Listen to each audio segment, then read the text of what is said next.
মুসলমান প্রকৃত মুসলমান হচ্ছেন ওই মুসলমান যেটা রাসূল সাল্লাল্লাহু আলাইহি সাল্লাম ছেড়ে গেছিলেন, যাদেরকে দুনিয়াতে তিনি তৈরি করে রেখে গেছিলেন, আর তারা হচ্ছেন আল্লাহ রাসূল সাল্লাল্লাহু আলাইহি সাল্লামের সাথী ও সহচর বৃন্দ, এবং তারাই হচ্ছেন সাহাবায়ে কেরাম। আচ্ছা, তারা যদি সাহাবায়ে কেরাম হন আর তারা আসল মুসলমান হন, এখন রসুল করিম সাল্লাল্লাহু আলাইহি সাল্লাম কিন্তু এটাও বলে গেছেন যে আমার মুসলমান উম্মতেরা ৭৩ দলে বিভক্ত হবে। এখন যদি সেগুলা বিভক্ত হয়ে গেছে, তাহলে ওই দলটা কি, ওই জামাতটা কি? আর আল্লাহ রসুল সাল্লাল্লাহু আলাইহি সাল্লাম যখন মানুষ বিভক্ত হবে তখন কি করতে হবে সেটা কি বলেছেন শুনেন। রসুল করিম সাল্লাল্লাহু আলাইহি সাল্লাম বলছেন, فإنه من يعش منكم بعدي فسيرى اختلافا كثيرا, যারা আমার পরে তোমরা দুনিয়াতে জীবিত থাকবে, তোমরা অনেক ধরনের বিভেদ, অনেক ধরনের ইখতিলাফ দেখতে পাবে।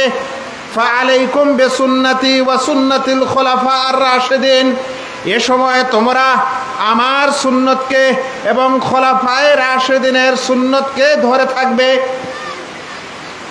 আচ্ছা, তাহলে কি বোঝা গেল? যে ওই সাহাবাদের জামাতের মধ্যেই হচ্ছেন 4 জন খলিফা, আবু বকর, উমর, উসমান ও আলী। আল্লাহ রসুল বলছেন আমার পরে যখন মতভেদ দেখবে তখন তোমরা আমার সুন্নতকে ধরে থাকবে এবং এই খোলাফায়ে রাশিদিনের সুন্নতকেও ধরে থাকবে। আবার ঘুরে ফিরে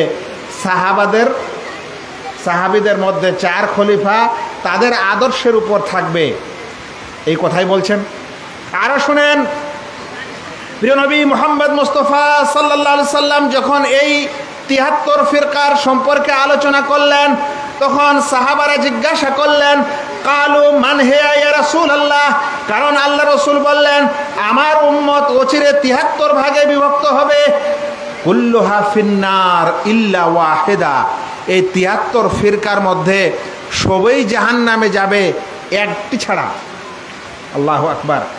আমাদের আল্লাহ রসুল সাল্লাল্লাহু আলাইহি সাল্লামের উম্মতেরা ৭৩টা ভাগ হয়ে যাবে, আর ৭৩টার মধ্যে সবই জাহান্নামে যাবে, একটা ছাড়া, মানে একটা জান্নাতে যাবে। আপনাদের আমার প্রশ্ন হতেই পারে সহজে যে ওইটা কে?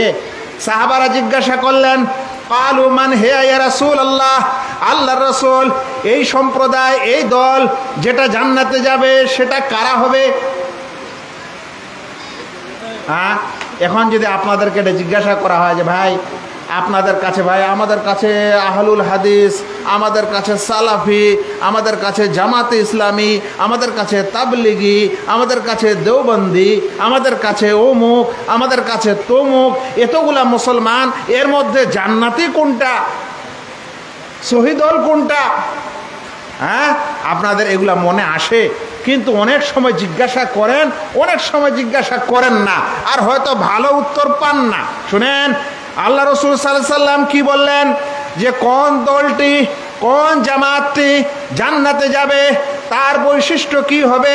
রসুল করিম সাল্লাল্লাহু আলাইহি সাল্লাম বলছেন, হে মা কানা আলা মিসলি মা আনা আলাইহিল ইয়াউম ওয়া আসহাবি, আমি আজ যার উপর প্রতিষ্ঠিত, যেই নিয়মের উপর, যেই আদর্শের উপর আজ আমি আছি এবং আমার সাহাবায়ে কেরামরা আছে, যে সকল মানুষেরা এই নীতি ও আদর্শের উপর থাকবে তারাই জান্নাতি হবে।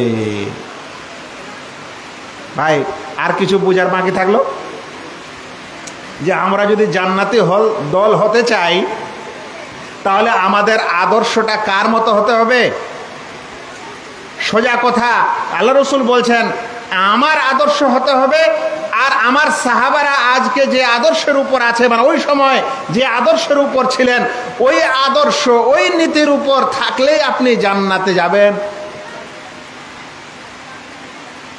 এখন আপনারা বলতেই পারেন যে ওই আদর্শটা কি মৌলানা সাহেব, যে আদর্শটার উপর আমাদের থাকতে হবে? শুনেন, এখানে একটি আরও কথা বলি। এই ৭৩ দলের মধ্যে এক দল জান্নাতে যাবে, ওরা হবে ওরা যারা রাসূল সাল্লাল্লাহু আলাইহি সাল্লামের উপর, আদর্শের উপর এবং সাহাবাদের আদর্শের উপর প্রতিষ্ঠিত। ওই সময়ে রাসূল করিম সাল্লাল্লাহু আলাইহি ওয়াসাল্লাম আরও বললেন একটি কথা, যে লা তাযালু তায়ফাতুম মিন উম্মতি যাহিরিন আলাল হক, আমার উম্মতের একটা দল সব সময় হকের উপর থাকবে, হকের উপর প্রতিষ্ঠিত থাকবে।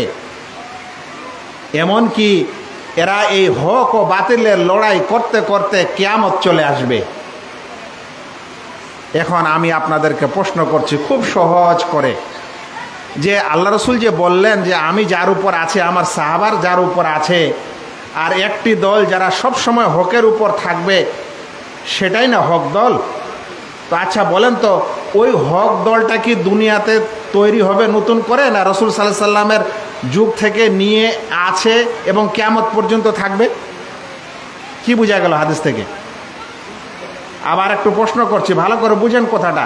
আল্লাহ রসুল যে বললেন আমার উম্মতের একদল হকের উপর থাকবে কিয়ামত আসা পর্যন্ত, তাহলে ওই দলটা দুনিয়াতে তৈরি হবে না রসুল সাল্লাল্লাহু আলাইহি সাল্লাম যখন ছিলেন তখনই সেই দল ছিল, আর তখনই ওই দলটা তখন থেকে নিয়ে কিয়ামত পর্যন্ত এখনো আছে?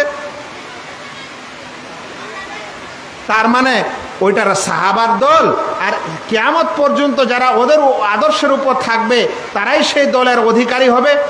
এখন আমাকে বলেন, দুনিয়াতে যদি কোনো মানুষ একটা এখন দল তৈরি করার পর আপনাকে যদি বলে যে আমাদের দলে আসেন, তাহলে বলেন তো আপনি একটা পরে তৈরি করা দলের কাছে গেলেন, যেটা রসুল সাল্লাল্লাহু আলাইহি সাল্লামের জামাত ছিল, যেটা জামাতুল মুসলমান ছিল, সেই জামাতুল মুসলিমিনে আপনি গেলেন না, আপনি একটা এই যুগের তৈরি করা দলে চলে গেলেন।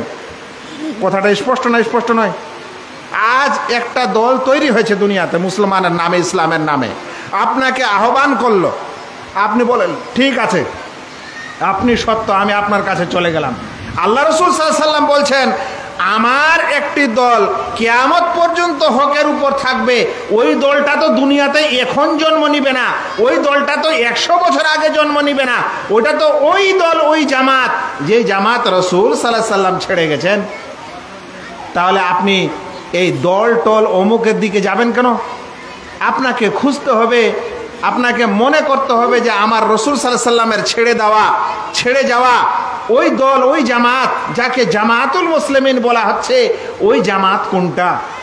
আল্লাহ রসুল বললেন ওদের আদর্শ হলো তারা যারা আমার নীতির উপর এবং আমার সাহাবীর নীতির উপর থাকবে, তারাই হবে সেই দল ও সেই জামাত, আর তারাই হবে সেই নাজাত প্রাপ্ত জামাত।